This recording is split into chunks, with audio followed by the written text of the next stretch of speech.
Nous aimerions commencer cet événement par reconnaître que la foi est située sur le territoire non cédé de la nation Algonquin-Anishinaabe, présente en ces lieux depuis des temps immémoriaux.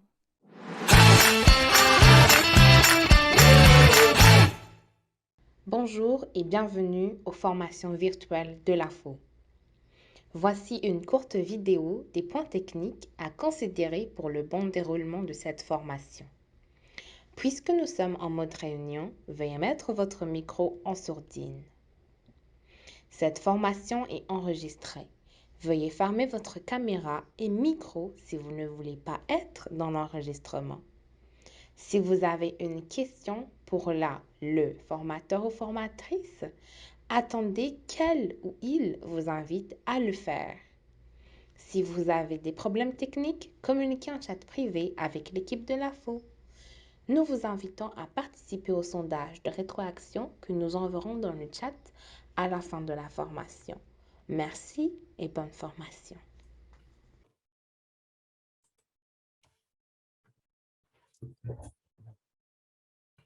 Bonjour à toutes et à tous. Il me fait plaisir d'être parmi vous aujourd'hui au nom de l'Assemblée de la francophonie de l'Ontario, l'organisme rassembleur et la voix politique de l'Ontario français. Je suis Roger Kalukuta, coordonnateur des services d'appui à l'AFO. Nous avons lancé cette série de formations virtuelles afin de vous outiller pour vous aider à renforcer vos capacités d'offre active de services en français. Ces formations virtuelles visent aussi à vous informer et à vous sensibiliser sur des enjeux présents au sein de la communauté franco-ontarienne. Aujourd'hui, nous avons le plaisir d'accueillir Ferdaous Moumen Jamai, qui va nous parler de la comptabilité de base. Ferdaous est titulaire d'un master spécialisé en comptabilité, finance et fiscalité à l'École nationale de commerce et de gestion. Ferdaous dispose de plus de 14 ans d'expérience dans son domaine de compétences, comptabilité et finance, des projets dans des différents secteurs d'activité, vérification et contrôle dans des multinationales et ministères, ainsi que l'accompagnement dans le milieu francophone. Aujourd'hui, elle se donne la mission de partager ses connaissances et ses différentes expériences avec sa communauté francophone. Je laisse maintenant la parole à Ferdaous. Bonne formation à toutes et à tous. Bonjour tout le monde, je me présente, je suis Ferdaous Moumen-Jamai. Je suis actuellement agente de la gestion financière à la Cité des Affaires. Donc, je vais partager avec vous mon écran.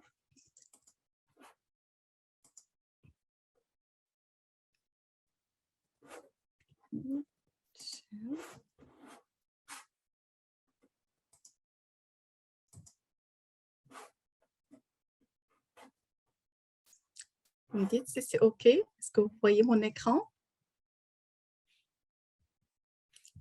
Alors notre thème aujourd'hui, c'est la comptabilité de base. Alors, avant de rentrer dans le cours ou de parler de schémas, je vais laisser à l'équipe de vous donner un sondage à propos de la comptabilité. J'aimerais savoir si vous avez eu la comptabilité comme matière dans vos études.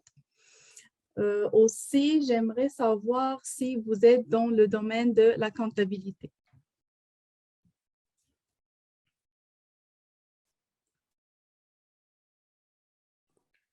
Donc, je viens de mettre le lien vers le sondage sur le chat. Vous pouvez également scanner le code QR que vous voyez à l'écran avec votre cellulaire. Puis, je vais vous donner juste quelques secondes avant d'activer le sondage.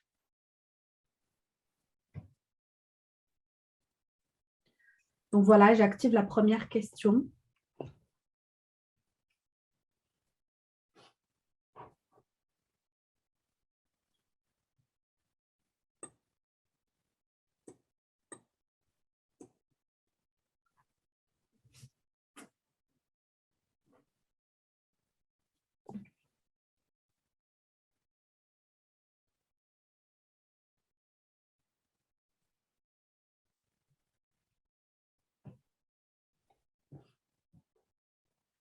Donc, comme tu peux voir, Ferda, on a 6 personnes qui ont répondu.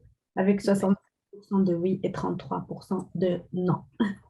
Donc, ça veut dire que la majorité ont des connaissances de base et des bases fondamentaux de la comptabilité. C'est super. Donc, ils savent déjà c'est quoi l'actif, passif, etc. C'est super. Parfait. Est-ce que tu veux que je passe à la deuxième question? Oui, oui. Ok.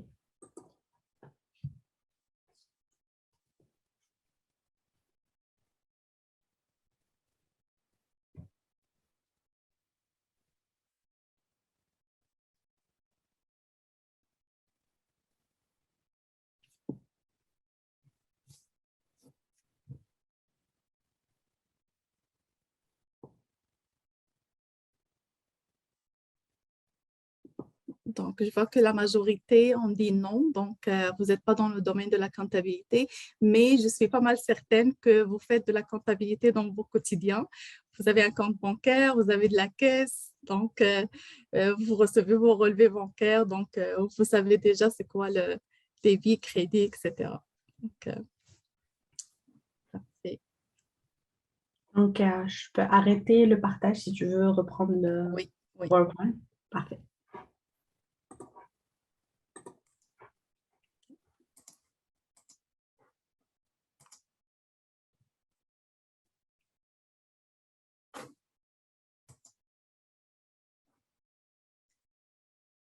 Donc, vous me dites si vous voyez mon écran. Oui. OK. Alors, aujourd'hui, on va parler des principes comptables. Et on va parler aussi de bilan et le compte résultat. On va parler du bilan simplifié et compte résultat aussi simplifié. On va aussi voir les méthodes de comptabilisation et on va faire des exercices d'application. Et je vais terminer par une petite synthèse. Je vous laisse mes coordonnées si jamais vous voulez me contacter pour un conseil rapide, gratuit dans le domaine de la gestion financière, comptabilité, les déclarations, etc. Donc, je n'ai pas à m'envoyer vos courriels. Alors, les principes comptables. Donc, ici, j'ai choisi les plus importants des principes comptables que je veux que vous gardiez aujourd'hui ou que vous le sachiez aujourd'hui. Donc, il y en a pas mal, mais c'est les 9, c'est les fondamentaux de la comptabilité. Alors, on va commencer par le principe de continuité de l'exploitation. Alors, ce premier principe signifie que l'entreprise doit placer dans une perspective de continuité d'exploitation pour établir ses comptes annuels. Cela signifie que l'entreprise est présumée poursuivre son activité lors de l'établissement de ses comptes annuels. Alors, qu'est-ce que ça veut dire? Ça veut dire que j'ai une entreprise, je vais faire mes comptes de telle façon à ce que mon entreprise va continuer, que son exploitation va continuer. Je ne vais pas faire mes comptes et des états de telle façon à ce que je vais travailler juste cette année, je vais fermer, puis après, je peux arrêter, puis commencer une autre comptabilité d'ici 1 an ou 2 ans. Non, la comptabilité et doit être dans la continuité de l'exploitation. Alors, lorsque la continuité d'exploitation est définitivement compromise, il faut établir ses comptes annuels en valeur liquidative. Alors, si par exemple, moi, je fais une activité qui va se terminer dans une année. Alors, à ce moment-là, je vais pas fermer l'année comme d'habitude, comme si j'ai une continuité d'exploitation, je vais la fermer avec des valeurs liquidatives et puis refaire une autre entreprise si je recommence. Alors, le principe d'indépendance des exercices. Alors, ce principe est très important en comptabilité. Je vais vous dire pourquoi. Alors, l'entreprise doit produire des comptes périodiquement au titre de chaque exercice comptable. Un exercice a une durée de 12 mois, sauf cas exceptionnel. Alors, chaque exercice, il doit être indépendant. C'est-à-dire que les dépenses de cette année, ils doivent être cette année. Je ne peux pas les reporter à l'année prochaine. Les produits et les charges, pareil. Par exemple, dans ma société actuellement, la date de fin d'exercice, c'est dans 3 jours, le 31 mars. Alors, je charge parce que toutes mes dépenses seront rentrées dans ma comptabilité avant le 31 mars. Aussi mes produits, aussi mes revenus. Je ne peux pas considérer faire supporter l'exercice prochain mes dépenses de cette année. Pour chaque exercice, il faut s'assurer qu'on en tient compte de toutes les opérations qui se rattachent à l'exercice en question. Pour calculer le résultat, il est nécessaire de rattacher à l'exercice tous les produits acquis et toutes les charges supportées sur la période. Ainsi, à la clôture de l'exercice, il faut comptabiliser toutes les opérations nécessaires pour rattacher les charges et les produits, les charges à payer, les charges constatées d'avance et les produits à recevoir. Alors, si jamais, par exemple, j'ai commandé un ordinateur, je l'ai reçu, je n'ai pas encore reçu la facture pour que je paye. Alors là, je peux constater une dépense d'avance. La dépense, elle doit être cette année. Mais nota bene, c'est que le service, il doit être reçu cette année. Sinon, même si je fais une commande cette année pour le 1er avril, dans mon cas, par exemple, la dépense, elle sera dans l'année prochaine. La même chose pour les produits. J'ai vendu de la marchandise, j'ai envoyé ma facture, mais je n'ai pas encore reçu mon argent. Je n'ai pas encore reçu rien du tout. Du coup, je constate un produit d'avance que je vais recevoir cette année. Le moment où je vais la recevoir, même si c'est hors délai, il va être comptabilisé cette année. Donc, ce principe d'indépendance, il est très important dans la comptabilité. Le principe d'intangibilité du bilan d'ouverture. Alors, il est précisé que le bilan d'ouverture d'un exercice comptable doit correspondre au bilan de clôture de l'exercice comptable précédent. Donc, il ne devrait pas y avoir un impact de mon bilan d'ouverture. Le principe des coûts historiques. Alors, en comptabilité, le principe des coûts historiques signifie que les biens acquis par l'entreprise doivent être inscrits au bilan pour leur coût d'acquisition. C'est-à-dire que, par exemple, j'ai une société, j'achète un terrain à 100 000 $, mais moi, je l'inscris, je vais me dire que les terrains ont augmenté, je vais l'inscrire à 150 000. Non, je l'ai acheté à 100 000, je dois le comptabiliser à 100 000 $. C'est ça le coût historique. Les biens produits doivent, quant à eux, être enregistrés à leur coût de production. La même chose pour les produits. Alors, la réglementation prévoit toutefois une exception à ce principe avec la pratique de la réévaluation libre, qui consiste en la réévaluation de certaines immobilisations, les immobilisations corporelles et financières. Comme j'ai dit tout à l'heure, j'ai un terrain, par exemple, qui coûte 100 000. Je l'ai comptabilisé, mais au fil des années, ce terrain, sa valeur a augmenté. Je peux exceptionnellement faire une réévaluation, mais ça doit être réglementé, justifié et communiqué au contrôleur fiscal en cas de contrôle fiscal. Le principe de prudence, il prévoit que l'entreprise doit établir sa comptabilité en se basant sur des appréciations prudentes dans le but d'anticiper toute perte probable et certaine. Ce principe sert à éviter de transférer sur les exercices futurs des incertitudes présentes susceptibles à grever le résultat et le patrimoine de l'entreprise. Alors, ce principe, il nous dit qu'il faut que nos comptabilisations doivent être prévoyantes. C'est-à-dire que si on constate d'avance une dépréciation ou une perte ou le contraire, un gain éventuel, on doit l'inscrire dans notre comptabilité pour qu'il reflète l'image de nos comptes. Alors, le respect de ce principe consiste à ne comptabiliser un produit que s'il est réalisé. et à constater une charge dès lors que sa réalisation est probable ou éventuelle.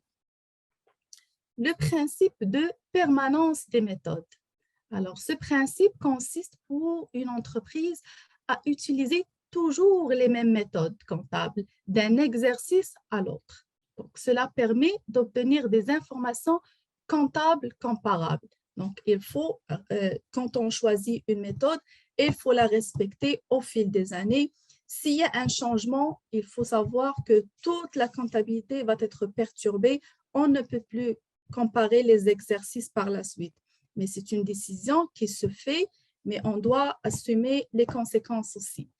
À défaut, les états comptables d'une entreprise sont difficilement comparables d'un exercice à l'autre.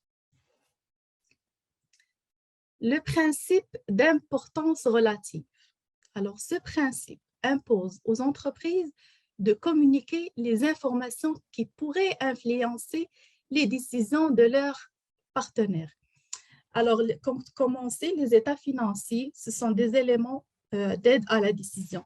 Si on a un produit qui va se déprécier ou on a une perte ou un client qui est important qui ne va pas nous payer ou l'inverse, qu'un fournisseur qu'on ne peut pas payer, alors ça, il faut rapporter l'information à la haute direction pour qu'elle puisse prendre une bonne décision, une décision juste. Et inversement, le chef d'entreprise doit communiquer les événements significatifs dont il a connaissance et qu'il risquerait d'altérer la sincérité des comptes annuels. Comme par exemple, arrêter par exemple de faire affaire avec un fournisseur ou un client ou un événement à venir. Donc, tous ces éléments, il faut les communiquer à la comptabilité pour qu'ils prennent en compte dans leurs états. Le principe de non-compensation. Ce principe consiste à évaluer les éléments d'actifs et de passifs séparément. C'est-à-dire qu'on a l'actif et le passif, on ne peut pas compenser. L'actif, on ne peut pas le compenser par le passif et inversement. Alors, la règle est exactement la même au niveau des produits et des charges. Aucune compensation n'est en principe possible. Le principe de bonne information. Il signifie que les informations contenues dans les comptes doivent être suffisantes et significatives pour permettre au lecteur des comptes de bien les comprendre. Ça veut dire que les comptes, ils devront être clairs. Le principe de prééminence de la réalité sur l'apparence. Ce dernier principe, il consiste à présenter les opérations réalisées par l'entreprise en toute transparence. Cela permet de déterminer en quoi consiste véritablement l'opération. Le fond doit primer sur la forme. Donc ici, il nous demande la bonne foi.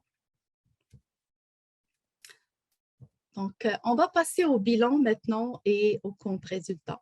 Alors, le bilan, il correspond à la retranscription de patrimoine de l'entreprise. C'est à un moment donné. Une personne physique dispose d'un patrimoine composé d'un ensemble de biens et de dettes. Une personne morale, c'est-à-dire une société, dispose également d'un patrimoine composé d'un ensemble de biens et de dettes. Le bilan. Alors, on retrouve le patrimoine de la société dans le bilan avec l'actif, tout ce que l'entreprise dispose, et le passif, tout ce que l'entreprise doit. On recense tout ce que l'entreprise est redevable. Alors, le bilan simplifié. Alors, on a un actif, on a un passif. L'actif, on a actif immobilisé qui contient immobilisation corporelle. Alors, quand on dit immobilisation corporelle, c'est une voiture, c'est l'équipement informatique, tout ce qui est palpable, tout ce qu'on achète pour que cette immobilisation reste pendant 12 mois ou plus. Immobilisation incorporelle. Alors ici, on parle des licences, on parle des droits au bail. Donc, c'est tout ce qu'on achète pour qu'il reste immobilisé dans notre actif qui n'est pas palpable.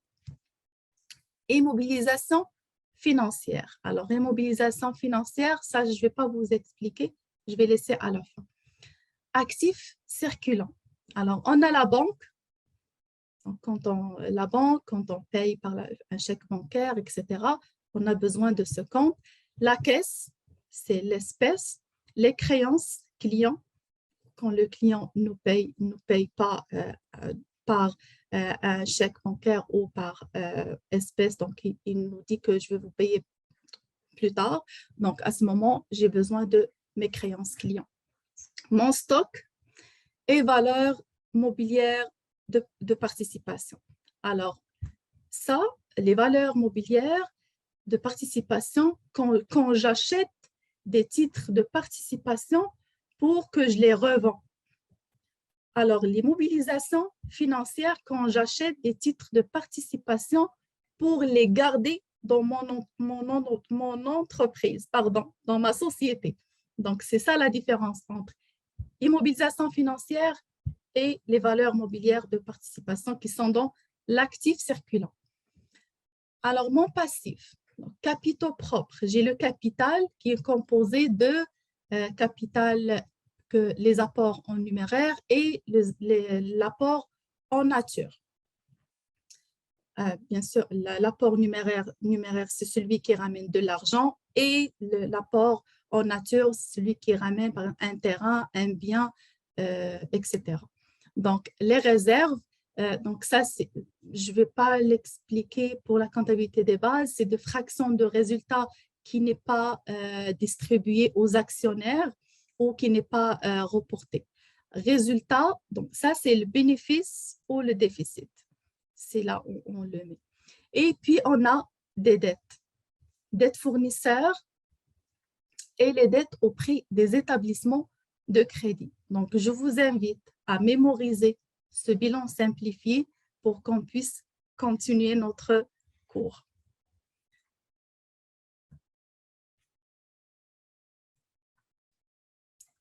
Alors, le bilan simplifié, donc je pense que j'ai tout expliqué. Une immobilisation constitue un bien destiné à rester durablement au sein de la société. Immobilisation corporelle se matérialise par un ordinateur, voiture, etc. Immobilisation incorporelle, c'est comme les droits au bail et licences. Immobilisation financière, ce sont des titres acquis dans un but de conservation. Alors, le compte de résultat. Le compte de résultat sert à calculer le résultat de l'entreprise. C'est la fameuse formule de résultat est égal produit moins les charges. Alors, ça, c'est le compte de résultat. C'est les charges et les produits. Dans les charges, on a les charges d'exploitation, les charges financières, les charges exceptionnelles. Dans les produits, on a produits d'exploitation, produits financiers, produits exceptionnels. Vous allez me poser la question, pourquoi on a départagé les charges comme ça? On peut mettre tout dans nos charges, puis tous nos produits, puis ça va être facile. Alors, je vais vous expliquer pourquoi. Comme charge d'exploitation, c'est notre activité courante. Par exemple, je dirais une pizzeria. Alors, pizzeria, je vais acheter de la farine, de l'huile d'olive, des tomates. Alors, ça, c'est mes charges d'exploitation parce que je vais les exploiter pour faire mon pizza. Et quand je vais les vendre, donc c'est un produit d'exploitation. Aussi, dans la même pizzeria, je vais acheter des titres de participation qui n'ont rien à voir avec la production de pizza. Alors, ça, c'est des charges financières. Et si je les revends, c'est produits financiers. Aussi, j'ai un four de pizza qui prend de la valeur au fil du temps. Si je le vends aujourd'hui, c'est un produit exceptionnel pour moi. Donc, je ne vais pas fausser mes calculs. Je ne vais pas dire que voilà, ma société est rentable parce que j'ai vendu mon four qui m'a coûté tant ou parce que j'ai gagné parce que j'ai vendu mes titres de participation. Alors, ça me permet de savoir mes charges réelles d'exploitation et mes charges et autres types de charges comme les financiers ou exceptionnels. Charges exceptionnelles, c'est comme si, par exemple, je fais une rénovation de ma pizzeria. Alors, je ne vais pas dire que ma société n'est pas rentable ou mon activité n'est pas rentable parce que mes charges sont plus que mes produits, parce que j'ai fait une rénovation. Donc, c'est pour ça qu'on a départagé les types de charges. C'est ça le principe. Alors, les méthodes de comptabilisation. Classification selon le plan comptable. Alors, je ne sais pas ce que vous connaissez le plan comptable. Donc, on a des comptes, on a des classes. Alors, la classe 1, c'est capital. Et au-dessous de la classe, on trouve les comptes. Alors, on a les immobilisations dans la classe 2. On a le stock dans la classe 3. On a les tiers, la classe 4. On a financier, tout ce qui est financier dans la classe 5. On a les charges, comme on a dit tout à l'heure, c'est la classe 6. Et le produit, c'est la classe 7.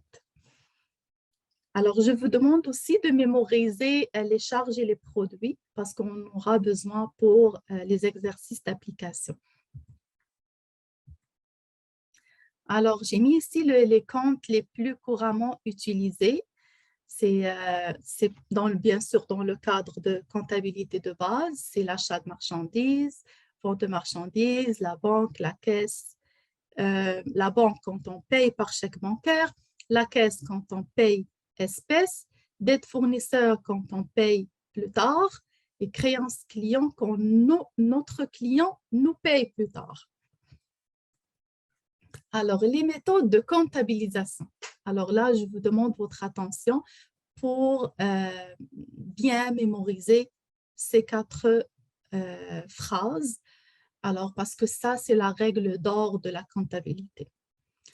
Tout compte d'actifs du bilan augmente par débit et diminue par crédit. Tout compte de passifs du bilan augmente par crédit et diminue par débit. Tout compte de charge du compte de résultat augmente par débit et diminue par crédit. Tout compte de produit du compte de résultat augmente par crédit et diminue par débit. Je sais que c'est mélangeant, mais ça va être un jeu d'enfant dans quelques instants quand on va faire des exercices. Je vous invite aussi à séparer les 2 premières phrases des 2 dernières phrases parce que les 2 premières phrases, on parle du bilan, les 2 dernières phrases, on parle du compte résultat. Donc, tout compte d'actifs du bilan augmente par le débit, comme vous savez. On a ici le bilan simplifié. Alors, on a l'actif. Alors, l'actif, quand on a tout l'actif, on le comptabilise toujours dans le débit. Mais quand le compte augmente, mais quand le compte diminue, on change de place, on le crédite. La même chose pour le passif. Il est toujours dans le crédit, mais quand il diminue, on lui change de place, on le met dans mon débit et la même chose pour l'actif. C'est-à-dire que, par exemple, j'achète un ordinateur. Alors, j'achète un ordinateur, donc l'ordinateur, il rentre dans ma société. Donc, l'ordinateur, il vient pour augmenter mes immobilisations corporelles. Alors, qu'est-ce qu'il fait? Il a augmenté mon actif. Donc, l'achat de matériel informatique, il a augmenté mon actif, donc je vais le garder au débit. Alors, quand j'ai acheté on a parlé d'ordinateur. Quand on achète cet ordinateur, je l'ai payé par quoi? Par un chèque bancaire. Alors, quand j'ai donné un chèque bancaire, ma banque, elle a diminué parce que j'ai donné un chèque bancaire. Mais qu'est-ce qu'on a dit dans la première phrase? On a dit la banque, quand il augmente, on la met dans le débit parce qu'elle est dans l'actif. On a dit par principe, l'actif est dans le débit. Quand elle augmente, je la laisse dans le débit. Mais maintenant, ma banque, elle a diminué parce que j'ai payé mon ordinateur. Elle va changer de place. Donc, elle va devenir crédit. Tout compte de passif du bilan augmente par crédit et diminue par débit. Alors, je reviens au bilan. Alors, ma dette fournisseur ou dette auprès des établissements de crédit. Quand je prends un crédit, ça veut dire que j'ai augmenté ma dette. Mais la dette, sa place, elle est où? Elle est dans le passif. Donc, elle est dans le crédit. Et quand je prends un crédit, donc ma banque, elle augmente parce que j'ai mis l'argent dans ma banque. Alors, la banque, qu'est-ce qu'elle a fait? Elle a augmenté. Elle est où la banque? Elle est dans l'actif. Alors, la banque, elle a augmenté, donc elle va rester dans le débit. Donc, je vais débiter la banque et créditer la dette auprès des établissements de crédit. C'est ça la signification de deuxième phrase. Troisième phrase, tout compte de charge du compte de résultat augmente par débit et diminue par crédit. Maintenant, on parle de quoi? On ne parle pas du bilan, on parle de compte résultat. On parle de compte résultat. Quand on fait achat de marchandises, donc c'est des charges d'exploitation. J'ai acheté, c'est une charge. Qu'est-ce qu'elle a fait? La charge, elle a augmenté. Donc, la charge, c'est toujours le débit, mais quand il diminue, il change de place et devient crédit. Quand je dis achat de marchandises, donc l'achat de marchandises a augmenté, donc je débite achat de marchandises. Quatrième phrase, tout compte de produit du compte de résultat augmente par crédit et diminue par le débit. C'est le même principe que le bilan. Si le produit augmente, il reste dans le crédit. Mais s'il diminue, il change de place et devient débit. Donc, c'est le même principe que le bilan.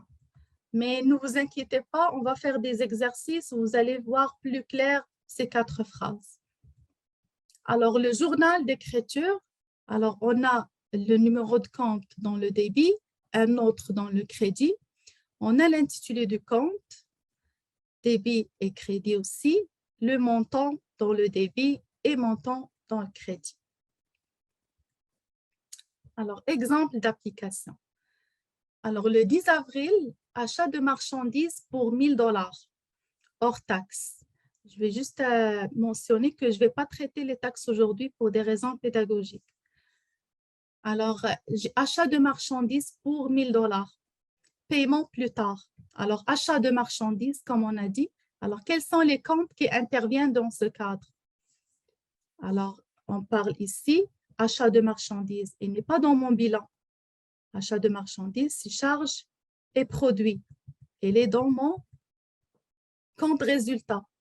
Alors, c'est le compte 6, c'est les charges d'exploitation. J'ai acheté de la marchandise, donc mes charges ont augmenté.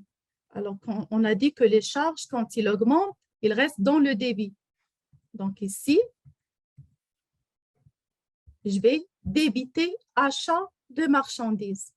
Paiement plus tard. Alors, paiement plus tard, je parle maintenant, je ne parle pas de charges, je ne parle pas de produits. Je parle de bilan. Alors, je vais aller chercher dans mon bilan mes dettes fournisseurs. Alors, dette fournisseur, il est dans mon passif. Alors, qu'est-ce qu'on a dit? On a dit quand la dette augmente, passif augmente, je le garde dans mon crédit. Mais s'il diminue, je lui change de place. Mais si la dette elle a augmenté parce que j'ai acheté de la marchandise et je me suis endettée, donc ma dette a augmenté, je vais la garder dans mon crédit. Vous allez voir ici. Donc, j'ai débité achat de marchandises et j'ai crédité fournisseur. Donc, j'ai utilisé ici, comme vous voyez les deux tableaux en bas, les charges d'exploitation parce que achat de marchandises, il n'est pas dans mon actif passif de mon bilan, il est dans mon charge produit de mon compte résultat. Donc, il a augmenté, je l'ai débité, puis mes dettes ont augmenté, je les ai créditées $2000. On va parler deuxième exercice d'application. Achat de marchandises pour $1000, donc $500 par chèque bancaire et le reste plus tard. Alors, quels sont maintenant les comptes concernés par cette opération? Achat de marchandises, qu'est-ce qu'on a dit tout à l'heure? C'est les charges et les produits. Alors, je vais faire appel à mes charges d'exploitation. Donc, achat de marchandises, donc mes charges ont augmenté, donc je vais les laisser dans le débit parce qu'on a dit que les charges, quand ils augmentent, ils restent dans le débit. Puis, donc $500, j'ai payé par chèque bancaire. Alors, j'ai payé par chèque bancaire. La banque, qu'est-ce qu'elle a fait? Elle a diminué. Alors, la banque, elle est où? La banque, elle est dans mon bilan. Elle est dans mon actif. On a dit que la banque, quand est-ce qu'on laisse la banque au débit, l'actif au débit? Quand il augmente, mais maintenant la banque, elle a diminué. Qu'est-ce qu'elle va faire? Elle va changer de place. Ici, vous allez voir, elle a changé de place. Donc, il n'est plus dans le débit, il est dans crédit de $500. La dette fournisseur, parce que le reste, c'est plus tard. $500, c'est pour plus tard. Alors, les dettes fournisseurs sont dans le passif. Qu'est-ce qu'on a dit? Quand la dette augmente, quand le passif augmente, il reste à sa place. Donc, il reste dans crédit. Donc, on ne lui a pas changé de place. C'est la banque qu'on lui a changé de place. On l'a ramené de l'actif au crédit.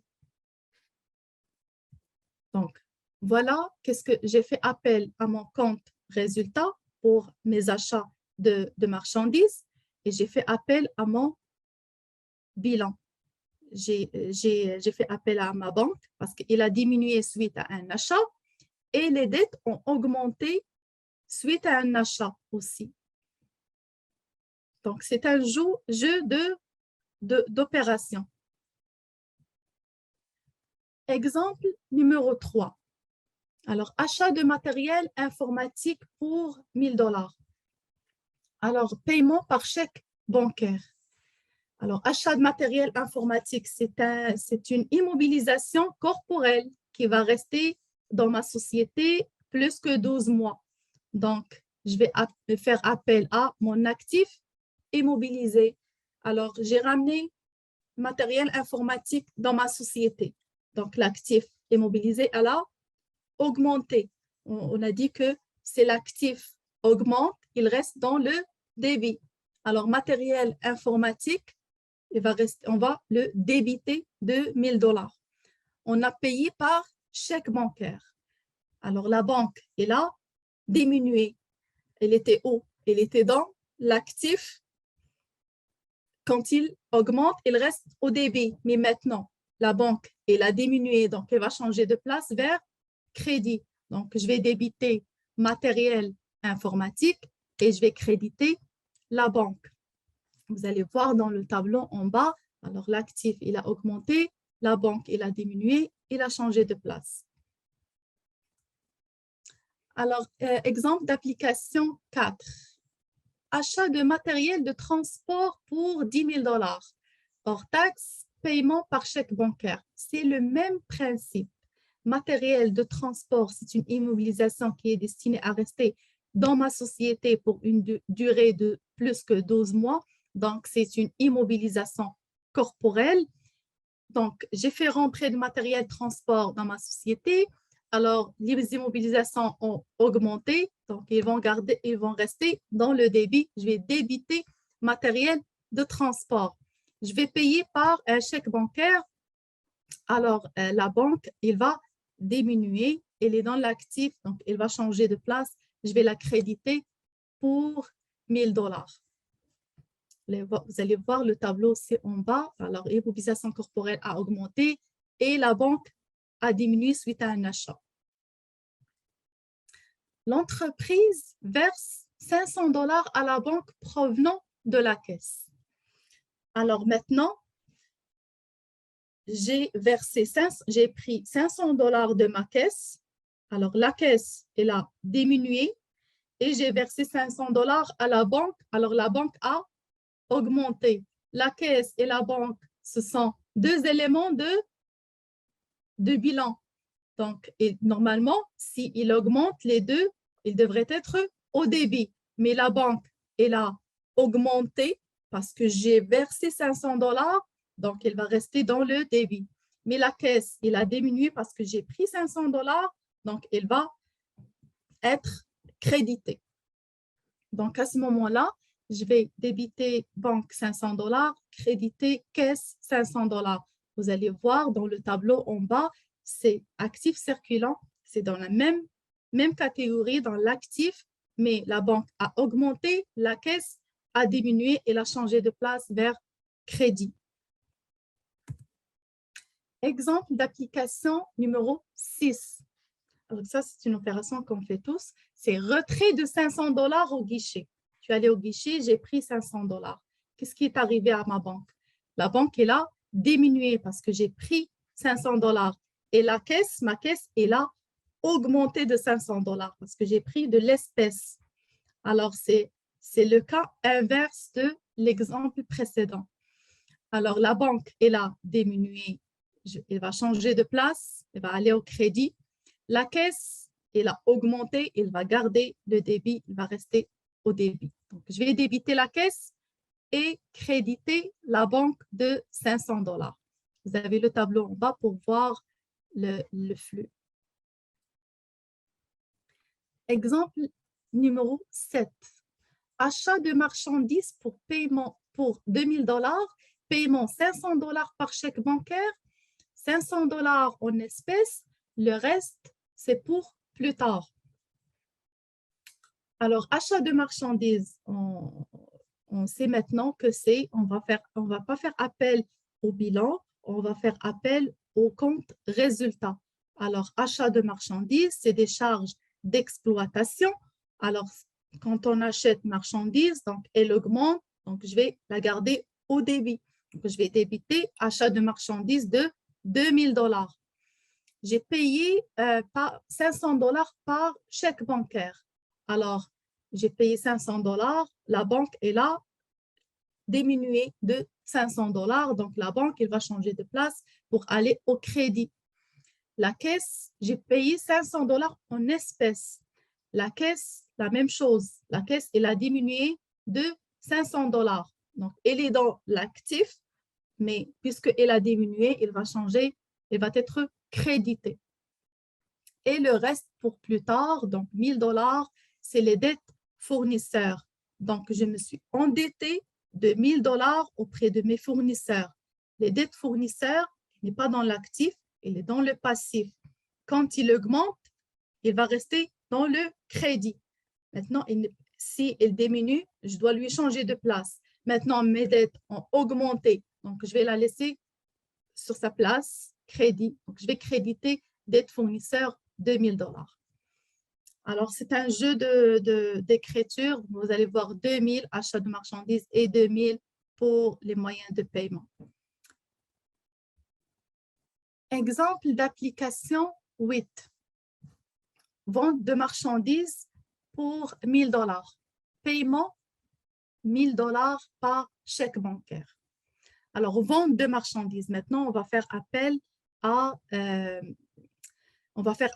au compte résultat, produit et charges. Alors, ça, c'est un produit. Donc, vente de marchandises, c'est un produit. Donc, vente de marchandises, produit, quand il augmente, il reste au crédit. Okay? Maintenant, mais s'il diminue, il change vers le débit. Alors, vente de marchandises, maintenant, on va créditer de 1000 $. Il va nous payer par quoi? Il va nous donner un chèque bancaire. Alors, notre banque, elle a augmenter, donc je vais débiter ma banque, c'est sa place naturelle, je vais débiter ma banque. Alors, vous avez le tableau, la banque elle a augmenté, donc il va rester au débit. Vente de marchandises pour 1 000 $. Paiement 1 000 $ espèces. Le même principe, la caisse elle a augmenté, je vais la débiter, je vais débiter la caisse de 1 000 $ et vente de marchandises puisque les produits ont augmenté, donc je vais créditer de 1 000 $. Vente de marchandises pour 1 000 $, paiement de 300 $ par chèque, 400 $ en espèces, le reste plus tard.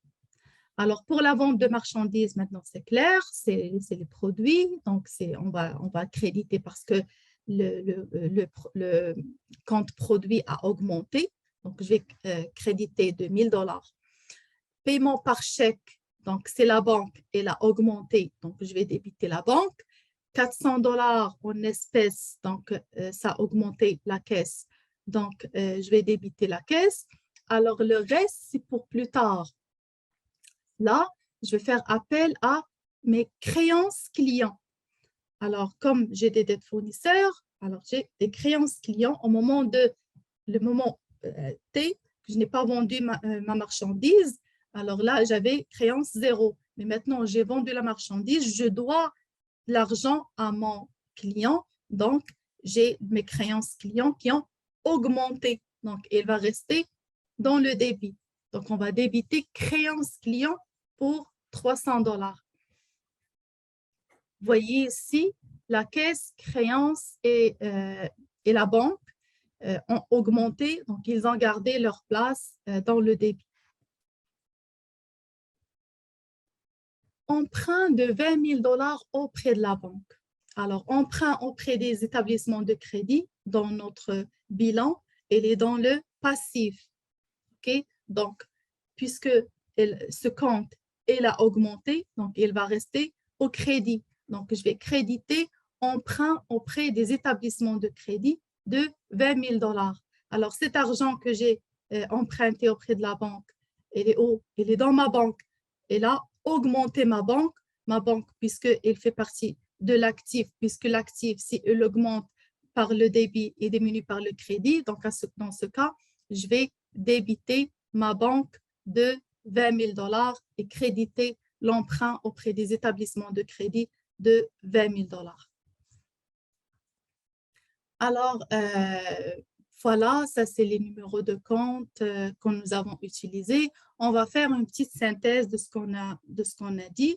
Alors, on a l'actif et le passif. Maintenant, on a compris que l'actif augmente, comme on a dit, dans les 4 phrases que je vous ai demandé de bien garder dans vos têtes. C'est quand l'actif augmente, donc on le met dans le débit. Quand il diminue, on le crédite. Le passif aussi, il diminue par le débit, on le débite et augmente par le crédit. Quand il augmente, on le crédite. Donc, c'est ça le principe général de la comptabilité.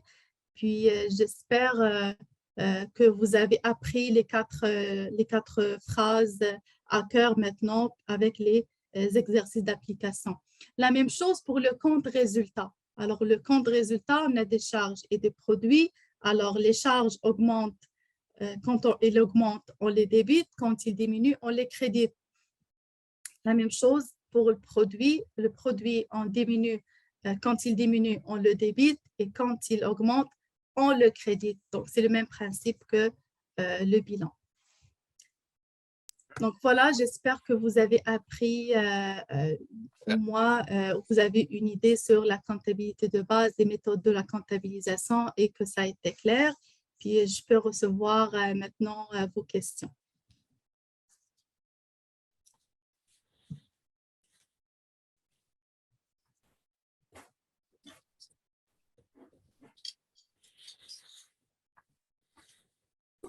Donc, Ferdows, on a une main levée de Zico à Landa. OK. Oui, merci beaucoup pour la présentation. J'ai beaucoup aimé, j'ai beaucoup appris. J'avais juste deux petites préoccupations. La première, c'était par rapport à la pratique numéro 7, je pense. J'ai Principe. vu, oui, non, disons les exemples que vous avez. L'exemple numéro 7. Exemple numéro 7. Oui, j'ai vu Mhm. un compte là, 6, 7. Je pense que achat de marchandises, mais je ne l'ai pas retrouvé dans les plans comptables que vous avez donnés tout à l'heure. Le 6, 7 ici, c'est quel compte? C'est la classe 6. Oui, classe 6. Est-ce que vous avez utilisé le compte 6, 7? Oui, peut-être que c'est différent ici au Canada, c'est différent de plan comptable français. Donc, mais la classe 6, c'est pour l'achat de marchandises. C'est pas pour l'achat de marchandises seulement, mais pour les charges. Si vous avez le plan comptable devant vous, vous allez voir la classe 6, que vous avez le compte approprié en dessous. Oui, c'est ça. Donc, de l'autre côté, vous avez parlé de 607. Ici, j'ai vu 670. C'est là que j'avais une petite confusion. Oui. Oui, à part ça, ça c'était la première préoccupation. La deuxième, je voulais savoir, est-ce qu'il y a une différence entre les principes des coûts historiques et les principes de continuité d'exploitation? Y a-t-il une différence? Coût historique et continuité d'exploitation. Oui, le coût historique, c'est, comme j'ai expliqué, quand on achète, un terrain à 100 000 dollars, on doit le comptabiliser à 100 000 dollars. Je ne peux pas dire que quand j'ai acheté le terrain à 100 000 dollars, après, il a pris de la valeur et maintenant, il vaut 150 000, donc je vais comptabiliser 150 000. Alors, le coût historique, c'est que chaque chose, il devrait garder l'historique de sa valeur. C'est-à-dire que la valeur initiale, c'est 100 000. Alors, je devrais faire la comptabilisation avec 100 000 dollars et non pas 150 000. Si je devrais faire cette appréciation, c'est un exercice exceptionnel qu'on fait pour réévaluer mon bien. Et la dépendance vous avez dit la continuité de l'exploitation. La continuité de l'exploitation, c'est-à-dire que je fais ma comptabilité cette année, je devrais être conscient que ma société elle va continuer à travailler l'année prochaine. Sinon, je vais terminer mon année avec des valeurs liquidatives. Parce que je dois liquider ma société fin d'année. Si par exemple, vous avez 31 mars comme fin d'année, alors le 31 mars, je vais liquider ma société et il ne va plus être opérationnel le 1er avril. Je ne peux pas faire une comptabilité cette année, puis fermer l'année et dire que je vais arrêter une année pour voir est-ce que je vais continuer dans cette activité ou pas, puis reprendre par la suite. Non, c'est ça le principe de continuité. Il faut que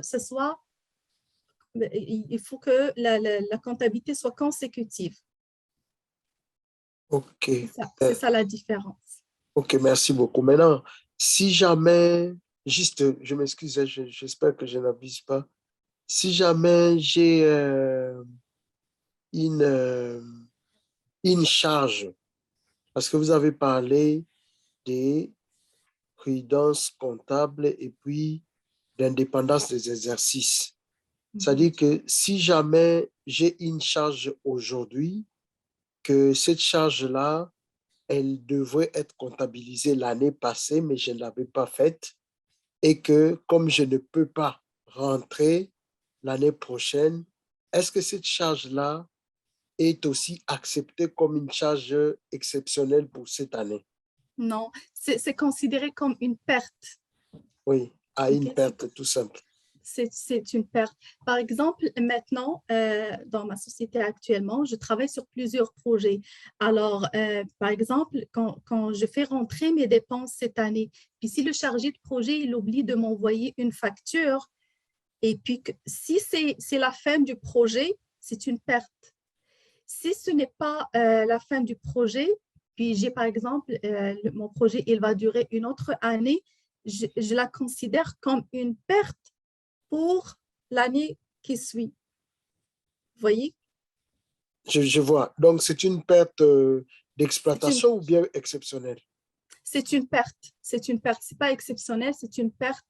C'est pour ça, toutes les dépenses, ils devront passer avant la dernière date de fin d'exercice. Et comme j'ai dit, si jamais vos collègues ils n'ont pas une idée sur, par exemple, des factures à recevoir, il faut prévoir les montants cette année pour que si jamais tu reçois une facture après la date, il est considéré ou il est comptabilisé dans l'année que tu veux, par exemple, faire passer la dépense. OK, merci beaucoup. Merci pour tout. Avec plaisir. OK, merci. Merci, Zico. Donc, avant de prendre juste l'autre main levée, on a une question sur le chat, Ferdows, c'est Lévi. Merci, Lévi, pour ta question. Alors, s'il vous plaît, est-ce que vous faites de la vérification des états financiers pour les organismes ou les entreprises? Non, pour le moment. Parfait, merci Ferdows. Donc, pour la simple raison, c'est que pour le moment, je n'ai pas la certitude que je maîtrise le système canadien. C'est pour cette raison. Merci Ferdows, merci Lévi. Alors, on a une autre main levée. Allez-y, posez votre question.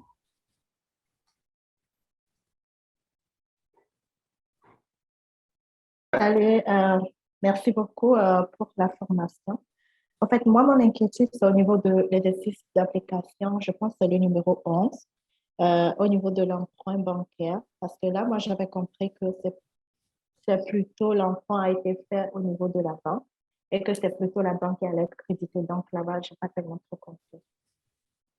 Je n'ai pas bien entendu. Si vous pouvez lever un petit peu. OK, d'accord. C'est correct? Oui. OK. Donc là, parler un petit peu fort. OK. Donc là, je n'avais pas compris. Donc moi, je me disais que c'est la banque plutôt qui allait être créditée parce que le sujet dit l'emprunt de 20 000 auprès de la banque. Donc, j'aimerais avoir plus d'explications par rapport à ça. Avec un grand plaisir. Parce que pour la simple raison, c'est parce que le compte emprunt auprès des établissements de crédit, c'est un compte du passif. C'est un compte du passif. Puis l'emprunt auprès des établissements, il a augmenté. Donc, quand j'ai dit que l'endroit du passif, c'est le crédit. Quand il augmente, donc l'emprunt, il a augmenté, donc je vais le créditer. Puis quand je prends cet argent oublie la banque, c'est pareil. Faites, par exemple, l'emprunt, je vais le faire auprès d'une institution financière. Puis je vais prendre l'argent de mon institution financière et je vais la mettre dans ma banque. Donc ma banque, elle a augmenté.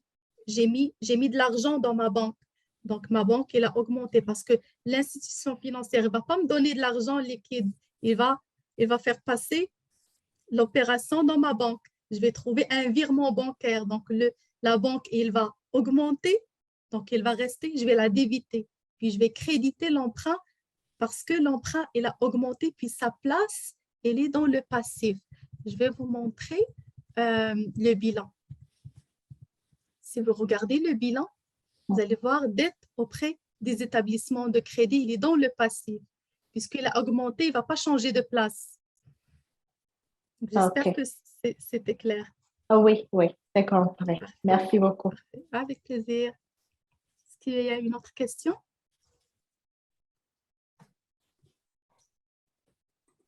Plus de main levée. Oui, on a une autre question de Lévi. Quel logiciel comptable recommandez-vous aux organismes émergents? Sincèrement, je ne peux pas répondre à cette question parce que chacun préfère travailler avec un logiciel qu'il préfère travailler. Parfois, on est obligé de travailler avec un logiciel que l'entreprise choisit et pas forcément qu'on est habitué, pas forcément que nous, on l'apprécie, ce logiciel. Donc, je peux pas t'aider.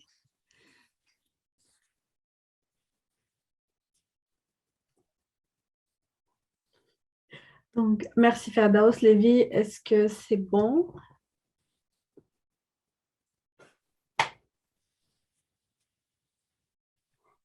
Ok, on a une autre question, Zico, qui demande que signifie VMP. VMP. Donc, VMP, c'est les valeurs mobilières de placement. Comme j'ai expliqué au début, c'est quand on achète, c'est des titres de participation ou des actions. On est habitué plus à ce mot. Quand on achète des actions pour les revendre, à ce moment-là, on l'appelle VMP. Alors, il est dans l'actif circulant. Mais quand j'achète des titres de participation ou des actions pour les garder dans ma société, alors à ce moment-là, je les immobilise. Donc, je les mets dans les immobilisations financières. C'est ça la différence entre immobilisation financière et VMP. C'est la même chose. C'est juste l'immobilisation, je vais la garder dans mon entreprise et VMP, je vais dans l'actif circulant, je vais les revendre. Pardon. Mais VMP, c'est les actions qu'on achète.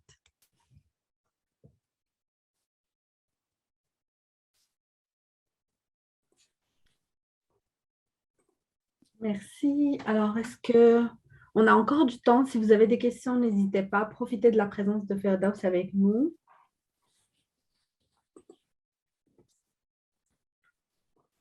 Et je vais saisir l'occasion juste pour vous dire que j'ai mis un lien pour le sondage de rétroaction. Donc, n'hésitez pas à y répondre, s'il vous plaît, pour nous permettre de nous améliorer.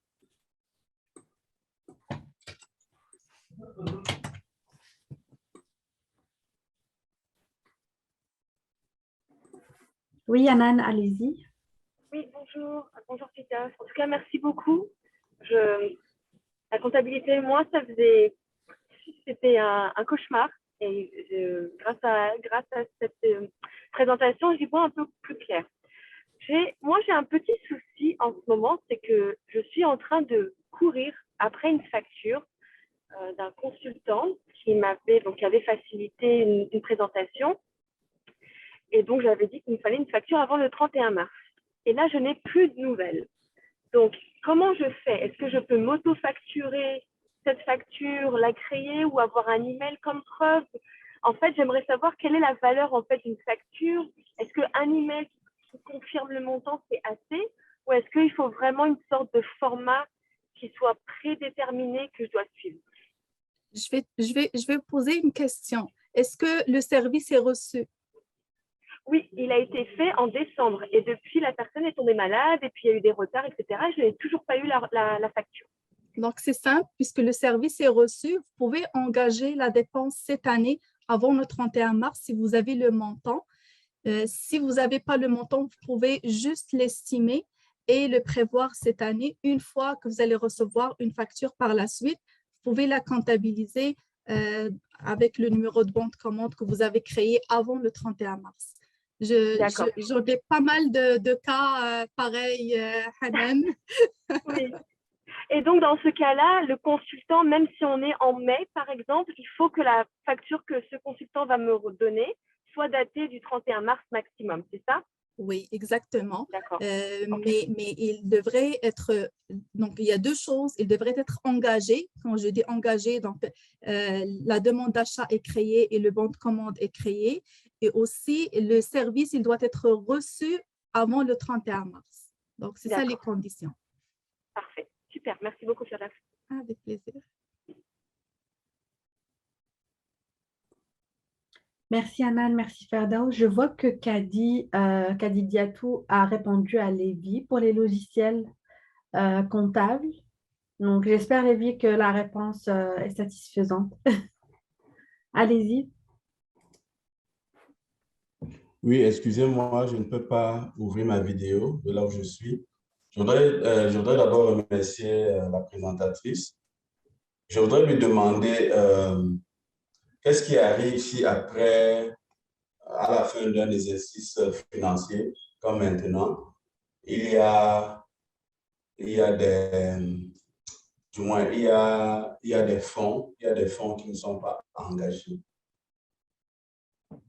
Est-ce que vous pouvez répéter puis juste augmenter un petit peu la voix?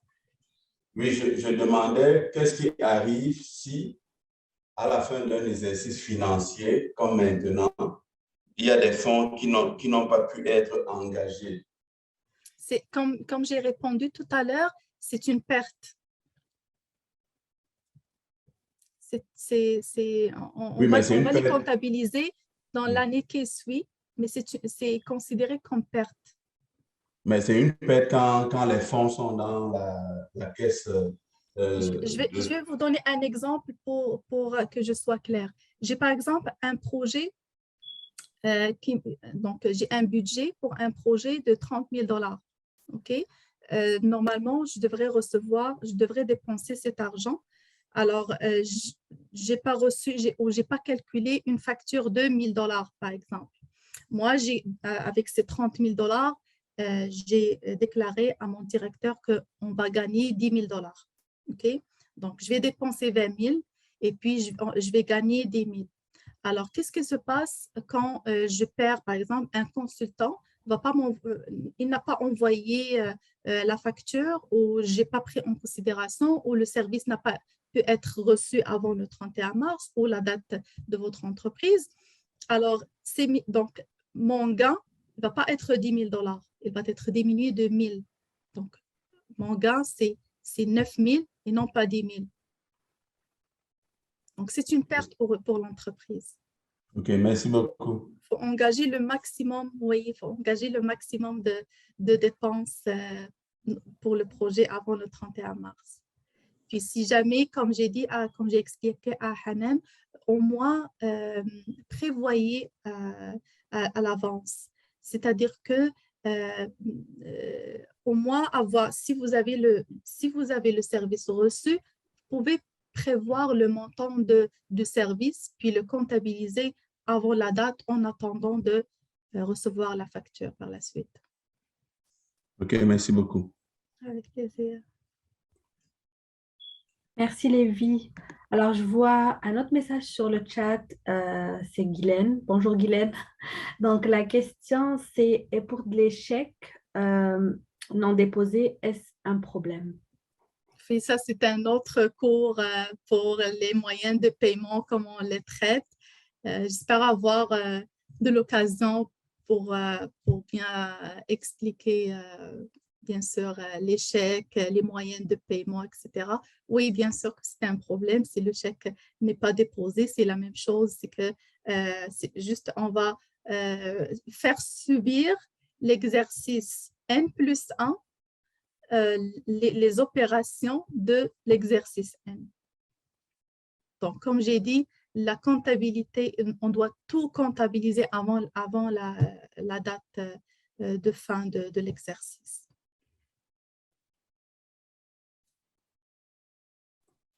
Parfait, merci Ferdows. Donc, est-ce que vous avez d'autres questions avant de conclure cette formation? N'hésitez pas à les écrire sur le chat ou encore une fois, profitez de Ferdows et lever la main.